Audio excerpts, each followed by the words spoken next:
हमारे अंदर जो कुंडलिनी है ये अनेक जन्मों से इस दिन का इंतजार कर रही है कि जब अपने आत्म साक्षात्कार को आप प्राप्त हो। कुंडलिनी जो है वो हमारी शुद्ध इच्छा है। जैसे कि हर एक इच्छा मनुष्य की पूरी हो जाती है पर उसकी इच्छा खत्म नहीं होती, तो ये शुद्ध इच्छा है। जब मनुष्य को ये शुद्ध इच्छा का फल मिल जाता है तब उसके बाद सारी ही इच्छाएं गौण हो जाती। इसके बारे में हम जानते नहीं। बहुतों ने तो कुंडलिनी का नाम भी नहीं सुना।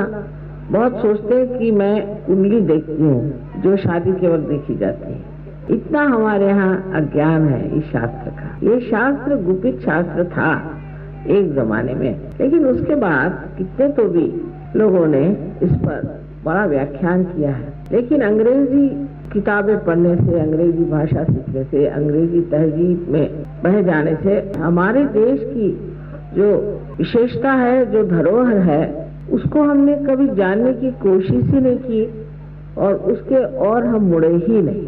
और ये सब अपने शास्त्रों में भी लिखा है। उसके अलावा हमारे जो बड़े बड़े कवि हो गए, संत कवि हो गए, जैसे मार्कंडेय स्वामी तो कहते हैं 14,000 वर्ष पूर्व हुए थे। उसके बाद कितने ही संतों ने आत्म साक्षात्कार के बारे में लिखा। फिर धीरे धीरे कुंडलिनी के बारे में भी लिखना शुरू किया। इसमें हम कह सकते हैं कि आदि शंकराचार्य ने तो बहुत साफ तरीके से बताया कि आपको कुंडलिनी का जागरण करना चाहिए और कुंडलिनी के जागरण के सिवाय आप परम को पा नहीं सकते। लेकिन आदि शंकराचार्य जाने के बाद कोई भी ऐसा शंकराचार्य नहीं हुआ जिसने इस ओर लोगों को मोड़ा हो, क्योंकि शायद किसी को मालूम ही नहीं था कि कुंडलिनी का जागरण कैसा करना चाहिए। मंदिर बनाए और पूजा पाठ, कर्मकांड, दुनिया भर की चीजें शुरू की, पर जो वास्तविक चीज है कुंडलिनी का जागरण वो किसी ने भी नहीं किया। उसके बाद हमारे यहाँ 12वीं शताब्दी में एक बहुत बड़े कवि महाराष्ट्र में हो गए, इनका नाम था ज्ञानेश्वर। उन्होंने भी कुंडलिनी के बारे में बहुत स्पष्ट रूप से ज्ञानेश्वरी में 6ठे अध्याय में बताया। इसके अलावा उन्होंने एक बड़ी सुंदर किताब लिखी है जिसका नाम है अमृतानुभव, और ये किताब तो ऐसी अद्वितीय है कि मेरे ख्याल से अध्यात्म पर इतनी गहरी किताब कोई आज तक मैंने देखी। इसके बाद नानक साहब, कबीर साहब, नामदेव, तुकाराम, ऐसे अनेक लोगों ने कुंडलिनी के बारे में लिखा। पर आश्चर्य की बात है कि दूसरे भी धर्मों में जैसे इस्लाम में ये लिखा गया है कि जब क़याम आएगा, इस वक्त आपके पुनरुत्थान का समय आएगा, तब आपके हाथ बोलेंगे। और क़यामा पर बहुत कुछ उन्होंने लिख रखा। कुंडलिनी को उन्होंने आसस कहा। और ईसाई धर्म में भी कहा है कि ये ट्री ऑफ लाइफ है और जिस वक्त तुम्हारे अंदर आत्मदर्शन होंगे तब तुम्हारे अंदर परमात्मा का जो दर्शन होगा वो ऐसा लगेगा जैसी कि बहुत सी प्रज्वलित ऐसी दीप शिखाएं। और ये होता है, ये दिखाई, मुझे दिखाई देता है, आप लोगों को भी बाद में दिखाई देगा। अब इसके बारे में राजा जनक से लेकर के अभी तक हर आदमी ने अपनी तरह से इसको लिखा, जैसा समय था, जैसी स्थिति। लेकिन तब भी ये जनसाधारण को चीज मिल सकती है, इसे जनसाधारण प्राप्त कर सकते हैं, ऐसा जरूर लिखा गया था, लेकिन वो कैसा होगा इसके मामले में कुछ लिखा नहीं है। ज्ञानेश्वर जी ने एक बहुत सुंदर कविता लिखी है, उसका नाम है पसायदान। उसमें उन्होंने सहयोग पूरी तरह से वर्णित किया है और पूरी तरह से ये कहा है कि ऐसे दिन आएंगे। कहते हैं कि चलिए, सहयोगियों का वर्णन करते हैं कि आप चलिए, आप कौन हैं? आप जंगल की जंगल हैं कल्पतरु के। कल्पतरु तो आप सब लोग जानते हैं।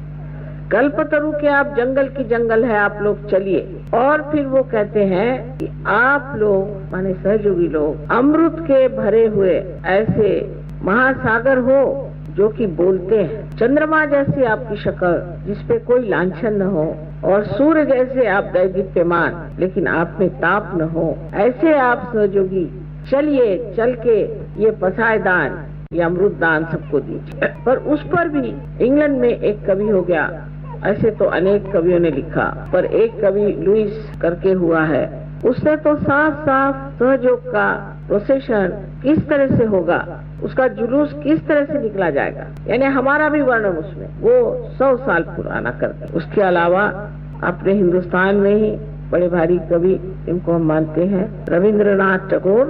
उन्होंने गणपतिपुळे का पूरा वर्णन कर दिया कि भारत के किनारे पर सब देश के लोग आएंगे, माँ जाग उठी है, विश्व की माँ जाग उठी है और सब अपनी छोटी छोटी मर्यादाएं भूल करके एक जात। देखिए कितने बड़े बड़े दृष्टा अपने देश में हो। रविंद्र बाबू तो हमारे ही सामने थे और विलियम ब्लेक नाम का एक बड़ा भारी कवि इंग्लैंड में हुआ, उन्हें 100 साल पहले लिख दिया था कि ऐसा ऐसा होने वाला है। भृगु मुनि ने अपनी जो किताब नारी ग्रंथ है, एक किताब आप जानते हैं कि उन्होंने कुंडलिनी के बारे में लिखी थी जिसको भृगु संहिता कहते हैं, पर एक किताब उन्होंने नारी ग्रंथ नाम की लिखी है। उसमें पूरा सहयोग का वर्णन है कि मनुष्य की कुंडलिनी सहज में जागरूक होकर के उसकी तंदुरुस्ती ठीक हो जाएगी, वो बिल्कुल ठीक हो जाएगा और उसके लिए कोई भी ऐसी अस्पताल वगैरह, मतलब संस्कृत में दूसरा ही शब्द है, उसकी जरूरत नहीं पड़े। और बिल्कुल सहयोग का इतना सुंदर वर्णन, पता नहीं 14,000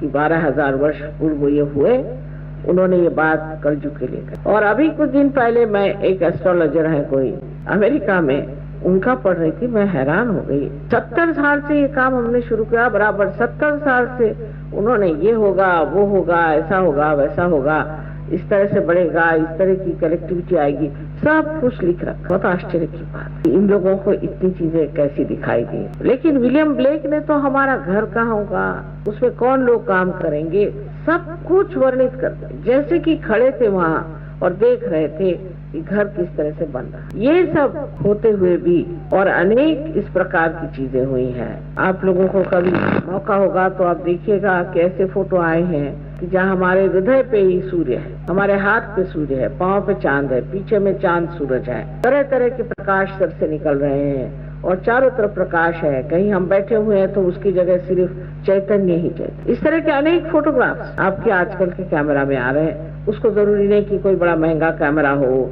या कोई बड़े पहुंचे हुए फोटोग्राफर, सर्वसाधारण एक कोई छोटा सा बच्चा खींच लेता है, उसके इसमें आ जाता है। कोई एक छोटा सा एक विद्यार्थी कुछ खींच लेता है, उसके पास फोटोग्राफ आ जाता है। तो इस तरह की बहुत सी पहचाने आज मानव के लिए सहयोग में है। इसके अलावा जो जो प्रयोग किए गए सहयोग से बीमारियों के, या जो जो प्रयोग किए गए एग्रीकल्चर पे या किसी भी चीज पर, उस पर इतना ज्यादा यश मिला है कि कोई सोच भी नहीं सकता कि इतना यश किसी एक सर्वसाधारण बुद्धि के आदमी को मिल सकता। इसका मतलब एक तो है कि हमारे अंदर कुछ तो भी अज्ञान से ढका हुआ था जो खोलना पड़ा, और दूसरी बात ये भी है कि हमारे अंदर बहुत सी शक्तियां हैं सुप्तावस्था में जो कुंडलिनी के जागरण से जागरूक हो गई। आज आपको मैं यही बताना चाहती हूँ कि कुंडलिनी के जागरण से क्या क्या बातें हो जाती। पूरा तो बता नहीं पाऊंगी, उसके लिए तो एक ग्रंथ लिखना होगा, पर आपको थोड़ा थोड़ा समझा।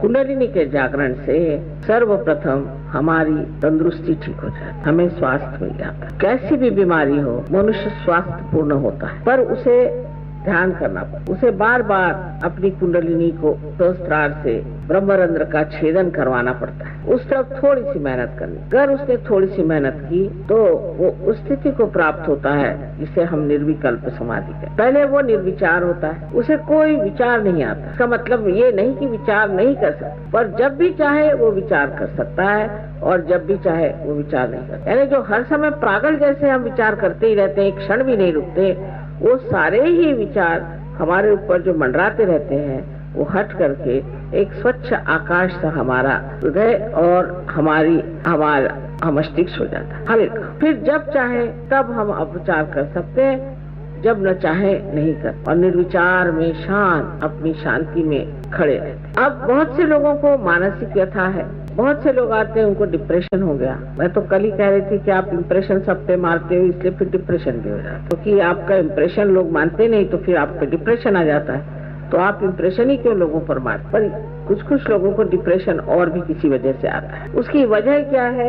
उसकी वजह क्या? अब इधर चित्त रखे, चित्त देखिए एकदम खट से उधर जाता है आप लोगों का। इधर देखिए, आप इधर देखिए, चित्त को जरा आप संयत रखें, क्योंकि जैसे जैसे हम बोल रहे हैं कुंडलिनी पर भी काम कर रहे हैं धीरे। तो सबसे पहले हमारी तंदुरुस्ती ठीक हो जाती है, और अगर उस पे हमने थोड़ा सा अभ्यास किया तो हमेशा के लिए हम ठीक हो जाते हैं, फिर हमें कोई भी बीमारी नहीं लग सकती। एक साहब ने मुझे कहा कि साहब उनको कैंसर हो गया था, इससे तो ठीक हो गया, अब उनको किडनी हो गई। तो मैंने कहा कि आप रोज ध्यान करते थे? तो उनका हंस के कहा हाँ मैं तो करता ही था। मैंने कहा यही तो है, आप हंस के कह रहे हैं, मतलब ये कि आपके लिए एक मजाक की चीज होगी ध्यान करना।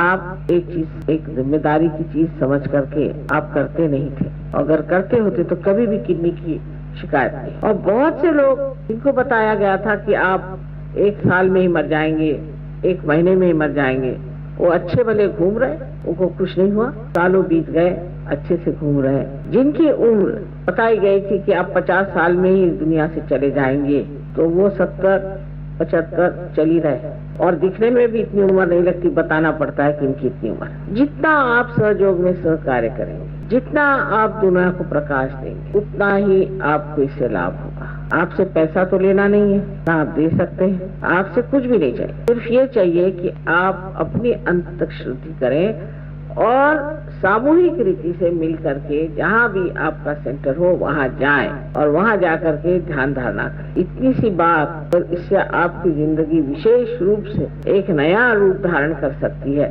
तो क्यों न की जाए। डॉक्टर नहीं चाहिए, दवाइयाँ नहीं चाहिए, कुछ नहीं चाहिए, आराम से आप रहे। एक खर्चा तो यही बचे। दूसरा खर्चा ऐसा बचा है कि जैसे मैंने कहा किसी को मानसिक क्लेश, अब अगर किसी स्त्री में मानसिक क्लेश है या पुरुष में मानसिक क्लेश है, या उसे कोई आदतें, शराब पीना है, जुगार खेलना है, पता नहीं क्या क्या आदतें होती दुनिया भर की, सिगरेट, पान, तंबाकू, ये वो दुनिया भर की चीज, जिसमें कि हम ऐसा खर्चा करके अपना नुकसान करते, अपना नुकसान और अपने घर वालों का नुकसान, और उनके सामने कोई ध्येय भी नहीं रह जाता। ये सारी आदतें एक साथ छूट जाती, मानो की कोई आदत ही नहीं रहती। जैसे बहुतों को आदत है सवेरे उठ के चाय पीने की, याद ही नहीं रहती चाय पी कि नहीं पी, भाई पी कि नहीं, पूछते हैं नहीं पी कि नहीं पी, नाश्ता किया, कहाँ किया नाश्ता, अच्छा चल जान दो खाना ही खा लेंगे, फिर खाना खाते वक्त भी याद नहीं रहा खाना खाना है, तो 2 दिन ऐसे बीत जाते, पता नहीं चलता खाना खाया कि नहीं खाया और नाश्ता किया कि नहीं। अब ये कि हमें इस चीज का शौक है,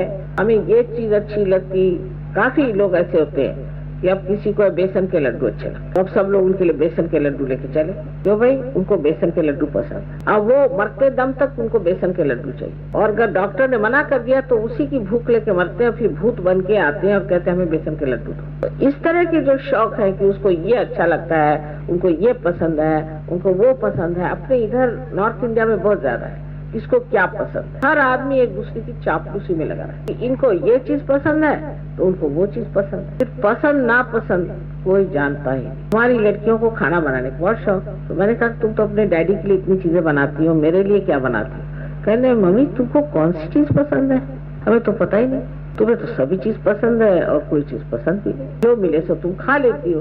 तो मैंने कहा ये बात है भाई, हमें तो कुछ याद नहीं रहता हमें क्या चीज पसंद। तो इस प्रकार अपनी पसंद और ये चीज जो आते हैं, और जब तक आप अपने समाज में रहते हैं तो ऐसी ही बातें लोग करते हैं कि साहब मुझे तो बढ़िया घी खाए बगैर खाना ही नहीं है, मतलब बड़े घमंड से खाए, और साहब मैं सुबह 2 सेर दूध पी सकता हूँ, और क्या क्या आप खा सकते हैं बताइए जिसकी बड़ी घमंड से बताए। और साहब मुझे तो बाथरूम ऐसा चाहिए कि चकाचक, कौन साफ करता है आपके यहाँ? मेरी बीवी, और खाना वो भी मेरी बीवी। आप क्या करते हैं? जी नहीं, मैं नौकरी करता हूँ सुबह शाम तक, और सिर्फ सिगरेट पीता हूँ, कभी शराब पीता हूँ, और कभी इधर उधर जरा चला जाता हूँ। तो ये सब बातें जाके मनुष्य अपनी उपादेयता, यूजफुलनेस को समझता है कि मैं क्या क्या कर, अपने जीवन का कोई अर्थ नहीं।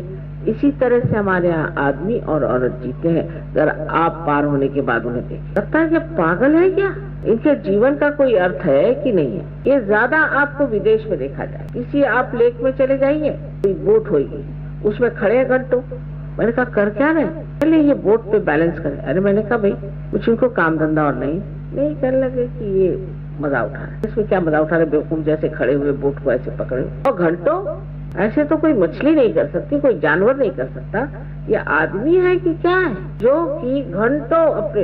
एक साहब मुझे जाना है कल, जरूर लंदन जाना है, मेरे किसी का टिकट मिलना चाहिए, ये वो मेरे हस्बैंड के पीछे पड़े, मुझे किसी तरह बुकिंग कराइए, 3 बार फोन। तो मैंने कहा भाई साहब ऐसी जल्दी क्या? अरे साहब मुझे वहाँ एक बॉल अटेंड करने का है, डांसिंग, उसके लिए मारो धाड़ करेगा, उसमें 4 घंटे जाके नाचेंगे, और पांव दुखा के शराब पी के आके पस्त हो जाए। लेकिन वो सोचते हैं कि हमारा जीवन जो है इसी में बहुत विषय, और इस तरह से जीवन को इतना हम बर्बाद करते हैं बात बात में। ये हमारे हिंदुस्तान में लोग इतने फैशनेबल भी नहीं। वहाँ तो एक कांटा, एक चम्मच, एक छुरी इतना नहीं रहता। 5 चम्मच इधर, 5 छुरियां उधर, 2-3 चम्मच उधर।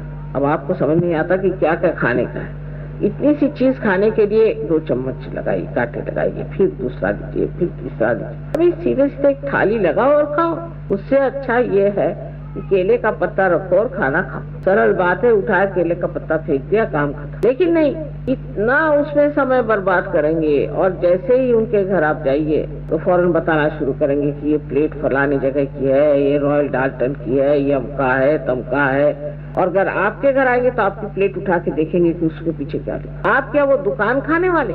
उसमें कौन सी कंपनी का बना हुआ ये देखेंगे कि ये बढ़िया कंपनी का बना है कि ऐसी चीजों की गुलामी इंसान करता है कि कुछ पूछे नहीं। और उसमें इतनी ज्यादा शोबाजी और आपस में इतनी खींचातानी, कंपटीशन की कुछ पूछे नहीं। इस तरह से मनुष्य अपना जीवन इतना बर्बाद कर। आदमी लोगों का तो क्या कहने, वो तो आपसी रस्सी खींच में ही मारे जाते हैं। अरे भाई, वो आदमी कैसे हायर हो गया, वो कैसे लोअर हो गया, उसका कैसा बड़ा हो गया, उसका कैसे छोटा हो गया। रात दिन उनको ये फिक्र लगे मैं नौकरी में बढ़ कैसे था। लेकिन कितना भी बढ़ता गया, समाधान तो मैंने देखा नहीं। वो जब तक कब्र में नहीं जाता है, एक टांग उधर और एक टांग इधर, तब तक वो सोचता मेरा प्रमोशन हो जाना चाहिए। अब लास्ट प्रमोशन हो रहा है, लेकिन तो भी वही सोचता कि मेरा प्रमोशन करो। और औरतों को दूसरी चीज से फुर्सत नहीं। औरतों को यह है कि उसने ऐसे बाल बनाए तो मैं क्यों ना बनाऊं, उसने ऐसे जेवर बनाए तो मैं क्यों ना बनाऊं, उसका ऐसा है तो वैसे क्यों ना करूं। कभी मैंने ये नहीं देखा कि आपस में ये तुलना हो